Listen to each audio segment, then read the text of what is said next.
Bertemu lagi dengan Kak Farhan atau Kak F3, tutor biologi bikin kamus paling biologi. Mari kita bahas soal sel untuk persiapan TKA atau tes kemampuan akademik. Nomor 1, ini merupakan soal SNBT tahun 2022, dan tentunya ini soalnya setipe dengan tipe soal yang telah diterbitkan oleh pusat. Soalnya, ciri-ciri yang dimiliki oleh sel hewan dan sel tumbuhan. Jadi adik-adik ini disuruh pilih pernyataan mana yang benar. Nomor 1, sel hewan memiliki vakuola yang lebih besar daripada sel tumbuhan. Ini salah. Sel tumbuhan justru lebih besar vakuolanya dibanding sel hewan. Sel hewan itu ada vakuolanya, tapi kecil dan jarang ditemukan ya. Jadi beda banget sama sel tumbuhan yang besar, gampang ditemukannya. Kalau sel hewan itu kecil ya, dan jarang. Jadi yang satu itu salah. 2, sel tumbuhan memiliki dinding sel, sentriol, dan plastida, sedangkan sel hewan tidak. Nah, saya punya cara cepatnya supaya adik-adik cepat menghafalnya perbedaan sel tumbuhan dan sel hewan. Cara cepatnya, diplavak no senli. Diplavak no senli. Jadi, tumbuhan itu memiliki di dinding sel plastida, vakuola. No, tidak punya sentriol, lisosom. Nah, jadi tumbuhan itu nggak punya sentriol. Ini salah, ya. Dinding sel punya, plastida punya. Sentriol itu hanya di hewan. Jadi sentriol dan lisosom itu di hewan. Yang 2 ini salah. 3, sel tumbuhan tidak memiliki sentriol dan lisosom, sedangkan sel hewan memilikinya. Nah, ini benar. 4, sel hewan merupakan sel prokaryotik, sedangkan sel tumbuhan merupakan sel eukaryotik. Ini salah, karena hewan dan tumbuhan itu termasuk eukaryotik ya. Jadi eukaryotik itu selnya yang multiseluler, yang modern ya, yang banyak. Jadi contohnya tumbuhan dan hewan, keduanya eukaryotik. Kalau untuk prokaryotik itu yang selnya primitif ya, tidak semodern yang eukaryotik. Contohnya apa? Contohnya bakteri. Oke, jadi yang tepat itu hanya di nomor 3. Next, ke nomor 2. Ini soalnya soal cerita ya, lumayan panjang. Jadi nanti adik-adik tipsnya langsung baca pertanyaannya supaya menghemat waktu, karena TKA itu disetting waktunya sebentar ya.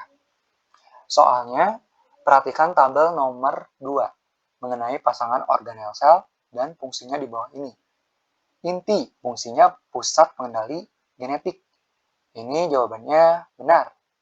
Nah, inti itu di dalamnya punya DNA dan juga RNA. Nah, DNA itu fungsinya untuk mengatur karakteristik atau ciri-ciri makhluk hidup. Kayak kenapa seseorang tuh warna kulitnya seperti itu, rambutnya seperti itu, matanya seperti itu diatur oleh genetik. Kemudian RNA itu digunakan untuk menerjemahkan kodon-kodon dalam pembuatan protein atau sintesis protein yang terjadi di dalam ribosom. Jadi nanti adik-adik kalau misalnya udah masuk ke bab substansi genetika, itu pasti dipelajari tuh sintesis protein. Tahap-tahapnya kayak gimana, tempatnya di mana. Jadi nanti akan lebih seru ya kalau misalnya udah terjun mempelajari secara dalam. Jadi yang pertama ini benar. Yang kedua, vakuola fungsinya absorpsi air. Ini benar ya. Jadi vakuola itu selain fungsinya sebagai penyimpan makanan atau cadangan makanan, vakuola juga untuk absorpsi air atau penyimpanan air. Jadi nanti air yang berada di lingkungan sekitar vakuola itu akan masuk ke dalam vakuola. Kenapa ini vakuola itu difungsikan sebagai absorpsi air? Karena untuk mempertahankan turgiditas. Turgiditas itu proses osmosis, perpindahan dari rendah ke tinggi, konsentrasi rendah ke tinggi. Nah, lingkungan yang di sekitar vakuola itu konsentrasinya rendah. Nah, yang vakuola itu tinggi. Otomatis airnya akan masuk ke dalam vakuola, jadi tambah besar. Nah, ini salah satu alasan kenapa tumbuhan itu jadi besar, kokoh, karena vakuolanya yang tambah besar ya, karena kan menyimpan makanan, absorpsi air gitu. Dan ingat juga ya, fotosintesis itu bahannya kan air. Nah, jadi ini benar. Kemudian yang ketiga, lisosom mencerna organel rusak. Ini benar. Jadi lisosom itu nanti ketika ada organel yang telah rusak, itu akan dimakan oleh lisosom melalui peristiwa autofagi. Nah, autofagi itu nanti kan memakan tuh organel rusak, kemudian nanti akan diuraikan menjadi komponen dasar untuk didaur ulang oleh sel. Jadi yang ketiga benar. Yang keempat, kloroplas fungsinya mengubah energi cahaya. Benar ya, kloroplas itu ada di tumbuhan, digunakan untuk fotosintesis, pengubahan energi cahaya menjadi energi kimia. Jadi ini tepat semua ya. Next, ke nomor 3, ini tentang fungsi badan Golgi. Adik-adik cari mana yang tepat dan tidak tepat. Yang pertama, berperan dalam sekresi atau membentuk vesikula yang berisi enzim untuk sekresi. Ini tepat ya. Kata kuncinya, badan Golgi itu kalau misalnya ada sekresi-sekresi itu tepat. Tapi balik lagi, lihat dulu kalimatnya atau kontennya, takutnya menjerumuskan jadi salah. Nah, yang ini benar ya, berperan dalam sekresi atau membentuk vesikula yang berisi enzim untuk sekresi. Jadi badan Golgi itu ibaratnya stasiun kereta api. Nah, si kereta apinya ibaratkan vesikula atau vesikel. Nah, di dalamnya penumpangnya itu diibaratkan enzimnya atau molekulnya. Jadi nanti vesikel atau vesikula itu akan pergi dan akan mensekresikan enzim tersebut atau molekul tersebut. Jadi ini tepat ya. Kemudian yang kedua, membentuk makromolekul seperti polisakarida dan asam hyaluronat. Ini tepat. Karena kan tadi ya, jadi vesikel atau vesikula itu di dalamnya ada enzim, kemudian ada molekul-molekul ya, kayak polisakarida, asam ini gitu. Jadi ini tepat banget. Karena di dalamnya ada sesuatu berupa makromolekul. Kemudian yang ketiga, membentuk membran plasma dari vesikula yang dilepaskan. Ini tepat.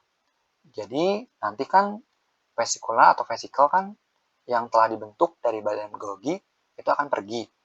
Nah, kemudian nanti itu akan melakukan fusi ke membran plasma. Fusi itu penggabungan.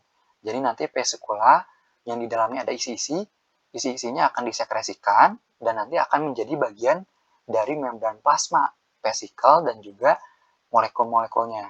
Karena kan membran plasma itu diibaratkan sebuah kantong plastik ya.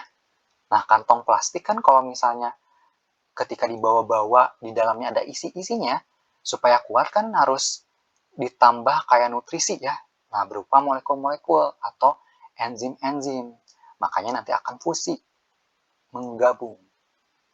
Kemudian yang keempat, membentuk dinding sel pada tumbuhan. Tepat ya. Tumbuhan tuh jadi punya dinding sel, punya juga membran plasma ya atau membran sel. Kalau hewan itu membran plasma saja. Nah, ini benar ya.